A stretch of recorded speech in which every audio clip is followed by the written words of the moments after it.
മൂന്നാം പോളിംഗ് ഓഫീസറുടെ ചുമതലകൾ. വോട്ടിംഗ് മെഷീനിലെ കൺട്രോളിംഗ് യൂണിറ്റിന്റെ ചുമതല നൽകിയിരിക്കുന്നത് മൂന്നാം polling ഓഫീസർക്കാണ്.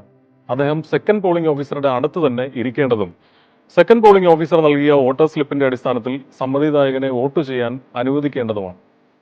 Voter slip serial number ക്രമത്തിലാണ് സൂക്ഷിക്കേണ്ടത്. രണ്ടാം പോളിംഗ് ഓഫീസർ ഇൻഡെലിബിൾ ഇങ്ക് സമ്മതിദായകന്റെ വിരലിൽ പതിച്ചിട്ടുണ്ടോ എന്ന് ഒന്നുകൂടി മൂന്നാം പോളിംഗ് ഓഫീസർ ഉറപ്പിക്കേണ്ടതും കൺട്രോൾ യൂണിറ്റിലെ ബാലറ്റ് ബട്ടൺ അമർത്തേണ്ടതുമാണ്. അതിനുശേഷം സമ്മതിദായകനെ ബാലറ്റ് യൂണിറ്റ് സ്ഥാപിച്ചിട്ടുള്ള വോട്ടിംഗ് കമ്പാർട്ട്മെന്റിലേക്ക് തങ്ങളുടെ സമ്മതിദാനം വിനിയോഗിക്കുന്നതിനായി നിർദ്ദേശിക്കേണ്ടതാണ്. എന്നാൽ ഇൻഡെലിബിൾ ഇങ്ക് മായ്ക്കപ്പെടുകയോ രേഖ പൂർണ്ണമായി തെളിഞ്ഞിട്ടില്ല എന്ന് ബോധ്യപ്പെടുകയോ ചെയ്താൽ വീണ്ടും വിരലിൽ മഷി പുരട്ടുവാൻ നിർദ്ദേശിക്കാവുന്നതാണ്. ഒരുപക്ഷെ മൂന്നാം പോളിംഗ് ഓഫീസർ കൺട്രോൾ യൂണിറ്റ് അമർത്തിയതിനു ശേഷം തങ്ങളുടെ സമ്മതിദാനം ചെയ്യുന്നതിൽ നിന്നും വോട്ടർ വിട്ടുനിൽക്കുകയാണെങ്കിൽ അടുത്ത സമ്മതിദായകനോട് വോട്ട് രേഖപ്പെടുത്തുവാൻ നിർദ്ദേശിക്കേണ്ടതുമാണ്.